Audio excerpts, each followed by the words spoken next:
1,00,000 మంది శివభక్తులతో కలిసి మహారుద్రాక్ష పూజలో పాల్గొనండి. వెంటనే కాల్ చేసి మీ పేరును నమోదు చేసుకోండి. నమస్తే రమగారు. నమస్తే జయ. ఏదైనా ఒక స్టోరీ చెప్తారా? చేపల పంట చెప్తాం. చేపల పంట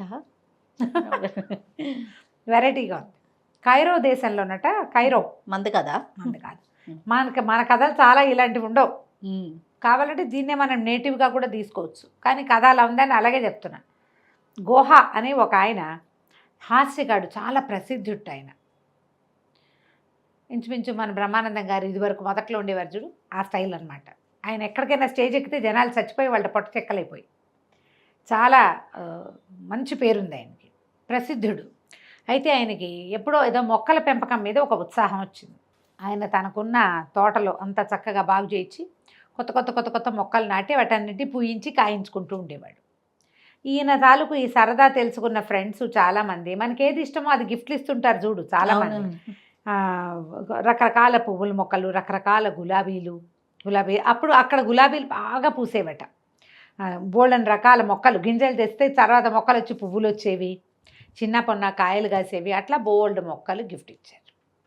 ఆయన చక్కగా ఆ పని మీదే ఉండేవాడు. ఎప్పుడైనా సభలకు వెళ్ళేవాడు, కానీ 3 వంతులు ఆయన ఎప్పుడూ తోటలోనే కనపడేవాడు. ఏదో ఒక మొక్క గొప్ప తవ్వుతూనో, నీళ్లు పారేలాగా చేస్తూనో, గింజలు వేస్తూనో, మొక్కలు పెట్టుకుంటూనో ఈ గందరగోళంలో ఉండేవాడు. అయితే ఈ కైరో నగరంలో ఒక సంపన్న గృహస్థు ఒక ఆయన ఉన్నాడు. ఆయన ఒకనాడు ఈయన తోట గురించి చాలాసార్లు విని ఈ దోహా గారి తోట చూడడానికి వచ్చాడు.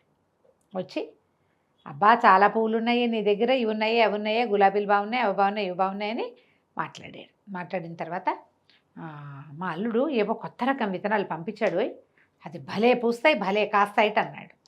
అంటే పెడతావా అని అడిగాడు. అంటే దాందేముందండి, తప్పకుండా గింజ వస్తే పెట్టడమే మన పని, దేన్నైనా పూయించేస్తాను నేను. ఎలా పేరు వచ్చిందంటే ఈయన చేతిలో పడితే ఏ గింజైనా పూసేస్తుందని. మరి నేల సారవంతమైంది, శ్రద్ధ ఎక్కువగా ఉంది, బాగా సేవిస్తారు, ఎలాంటిదైనా కుంటిపూలు గుడ్డిపూలైనా పూసేస్తుంది గ్యారంటీగా. దాంతో ఏమైంది, ఇట్లా అన్నాడు. అనేసరికి మా అల్లుడు బాగ్దాద్ నుంచి తెప్పించాడు అద్భుతమైన విత్తనాలు, అవి పూయించి చూపించాలి నువ్వు నాకు అని అన్నాడు ఆ సంపన్నుడు. మన దోహా గారు ఒప్పుకున్నారు, తప్పకుండానండి పంపించండి అంటే. సరే, ఏం చేశాడు, మర్నాడు ఒక పనివాడు వచ్చాడు. వచ్చి ఇంత కవర్ పట్టుకొచ్చి ఇచ్చాడు. కవర్ పట్టుకొచ్చి ఇస్తే తీరా చూద్దాం కదా, ఆయన దగ్గరకు పెట్టుకుని చూస్తే అవి గింజలు కాదు ఎండబెట్టిన చేప గుడ్లట. ఈ సముద్ర తీరాల్లోనూ అక్కడ చేపలు గుడ్లు పెడతాయి. కొన్ని వంటకాలకి వాటిని వాడతారట. వాటిని ఎండబెట్టి చిట్టివిగా ఉంటాయి. కొంచెం పెద్ద సైజు చేపలు అయితే గుడ్డు ఒక్క రవ్వ పెద్దది ఉంటుంది బహుశా. చేప గుడ్లు అవి ఎండబెట్టి అవి ఇట్లా కుప్పలు తెప్పలుగా పెట్టేస్తాయి కదా, ఆ ముక్క అలాగే తీసుకొచ్చి ఎండబెట్టి ఏవో ఆహార పదార్థాల్లో బాగ్దాద్ నగరంలోనూ అక్కడ వాడతారు. అది ప్రమాదకరమైన నీళ్ళలోకి వెళ్ళి తీసుకురావాలి కదా. ముత్యాలు పగడాలు ఎలా సముద్రాల్లో దొరుకుతాయో ఈ చేపగుడ్లు కూడా అట్లా దొరుకుతాయి. పగడాలు కూడా సముద్రంలో, కోరల్స్ కూడా దీంట్లోనే. పగడపు దీవులు అంటారు కదా, పగడపు దీవులు అంటాం. ముత్యపు చిప్పలు, పగడాలు ఒక చెట్టుకో ఏదో ఒక దానికి ఇట్లా అలా కోరల్స్ ఒక రకమైన రాయి లాంటిదే అట్లా పెరుగుతుంది, అది దాన్ని కట్ చేస్తారు. అవి చూసేసరికి కలిసి గుళ్ళు మండిపోయింది. ఇప్పుడు రేపొద్దున వచ్చి నేను ఇచ్చిన గింజలు మొక్కలు ఏవి చూపించు అంటాడు. అంతే కదా, అంతేగా. బాగా ఆలోచించి అది గుడ్లు అవతల పారేశాడు. కొద్ది రోజులు పోయాక ఈయనకి ఒక దారిలో ఆ సంపన్న గృహస్థు కనిపించాడు. ఆయన లోపల వెటకారంగా నవ్వుకుంటూ, ఏమిటి దోహా, నేను పంపించిన చెట్లు మొలకెత్తాయా, గింజలు పుష్పించినాయా లేదా అని అడిగాడు. అడిగేసరికి పుష్పించకేమండి, అవి మరీ చిన్నవి కదండి, పాతిపెట్టి ఎండ తగలకుండా పిడతలు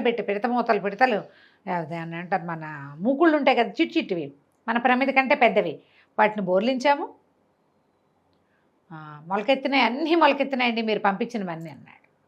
అనేసరికి సంపన్నుడు కాస్త, ఏమిటి చేపలు మొలకెత్తుతాయి, చేపగుడ్లు, విష్ణుపతిగా వీడికి మంచి పేరుంది, ఈయనకి ఈ దోహా గారికి చాలా మంచి పేరుంది, ఆయన అబద్ధాలాడే మనిషి కాదు.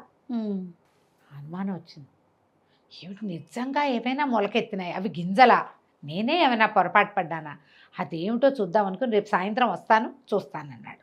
ఈయన సరేనని దోహా గారి ఇంటికి వెళ్ళిపోయి వాళ్ళ అబ్బాయిని పిలిచి, ఒరేయ్ చేపల మార్కెట్కి వెళ్ళి చిన్న చిన్న చేపల్ని ఒక బుట్టెడు కొనుక్కురమ్మన్నాడు. ఇంతంత అమ్ముతారు కదా బుజ్జి బుజ్జి చేపలు ఉంటాయి కదా, కలర్స్గా ఉంటాయి. అక్కడి నుంచి మధ్యాహ్నం రావటం ఏమిటి, అక్కడి చేపలు రాగానే ఓ పక్కన లైన్గా అన్ని చోట్ల చిన్న చిన్న గుంటలు చేయించి చేప ముక్కులు మాత్రం మొహం ఇంత పిసరు కనపడేలాగా పెట్టేసి వాటన్నిటి మీద మూతలు పెట్టేంట్రా అన్నాడు. ఒక 100-200 చేపల్ని పాతి పెట్టేశారు. అన్నిటికీ ముందు భాగం చేప మూతి ఎంత ముద్దుగా ఉంటుంది, ఇట్లా మహాముచ్చటగా ఉంటుంది. తినే సంగతి వేరే కదా. చేప చూడ్డానికే దాని సౌందర్యం. దాని ముక్కు మూతి అట్లా కనపడేలాగా పెట్టేసేసారు. ఒకటి ఊదా రంగుది, ఒకటి పింక్ది, రంగులు కొన్ని తెలుపు కొన్ని నలుపు మొత్తం పాతి పెట్టేసి బజార్ నుంచి 100 మూగులు తెప్పించి 100 వీటి మీద పెట్టేశారు. అయిందా? సాయంత్రం అయ్యేసరికల్లా మన సంపన్నుడు వచ్చాడు. ఏవి దోహగారు ఎక్కడ పెట్టారు ఏమి అంటే, ఇదిగోనండి ఈ మూకుళ్ళన్నీ మీరు ఇచ్చిన గింజలే, ఒక్క మూకుడు ఎత్తి చూడండి మొక్క ఎంత వచ్చిందో అన్నాడు. మూకుళ్ళు ఎత్తి చూస్తే ఏముంది, టింగుమని ఇంత బుజ్జి బుజ్జి చేపలు చూస్తున్నాయి. ఆశ్చర్యపోయాడు. మీ దొడ్లో పెట్టారా అండి అని అడిగాడు దోహగారు. అడిగితే నేను 100 ఎకరాలైనా 10 ఎకరాలైనా పండించాను, ఇంత బాగా పండుతాయని తెలిస్తే అన్నాడు సంపన్నుడు. ఆయనకు తెలీదు, ఈయన ఇచ్చిన మా అల్లుడు గారు పంపించిన చేపగుడ్లను ఈయనకి ఇచ్చి వెటకరిచ్చాడు. అవి పండుతాయని నమ్మాడు. ఇప్పుడు అదే అక్కడి నుంచి ఇంటికి వెళ్ళిపోయాడు. ఇంటికి వెళ్ళిపోయి ఆ చేపగుడ్లు అల్లుడు గారు ఇంత బ్యాగ్ పంపించాడు వీళ్ళకి వంటకాల్లోకి. పనివాడిని కేకేసి, ఒరే ఈ 10 ఎకరాలు చదును చేసేసేయండి, మనం చేపగుడ్లు పాతి పెడుతున్నాం అంటే అందరు నవ్వారు. ఆయన చూసి అంతా తవ్వేశారు, చిన్న చిన్న గోతులు చేయించారు, గుడ్లు పాతి పెట్టారు. ఊరంతా నవ్వారు. ఆయన రోజు మూకుడెత్తి చూస్తుండేవాడు. ఒక 15-20 రోజుల పైగా వాళ్ళ అల్లుడు వచ్చి, మీ బొందలా ఉంది, చేపగుడ్లు అసలు అందులో జీవమే ఉండదు, అవి మొలకెత్తడం ఏంటండి, మీరు వెటకారించడానికి ఇచ్చారు దోహాకి, దోహా మిమ్మల్ని ఇట్లా వెటకారిచ్చాడు, ప్రపంచ ప్రసిద్ధిగాంచిన వాడు, వారితో ఆటలాడచ్చా, అదే కదా అంటుపుట్టు సరసం ఆడితే ఏమవుతుంది, ఇలాగ అవుతుంది. అందరూ నవ్వారు. ఆ తర్వాత ఆయన ఎప్పుడైనా కనపడితే బజార్లో అందరూ మొహాలు పక్క తిప్పుకొని నవ్వుకుంటుండేవాళ్ళు. తెలివిగల వాళ్ళ జోలికి వెళ్ళకూడదు ఎప్పుడు కూడా, వాళ్ళతో వెటకారం చేయకూడదు. పులితో వెటకారం చేయొచ్చా, అదే కదా, పులి మీసాలు లాక్కూడదు. ఇగో ఇలా అవుతుంది. అది కంచికి మనం ఇంటికి. బాగుందండి. నమస్తే.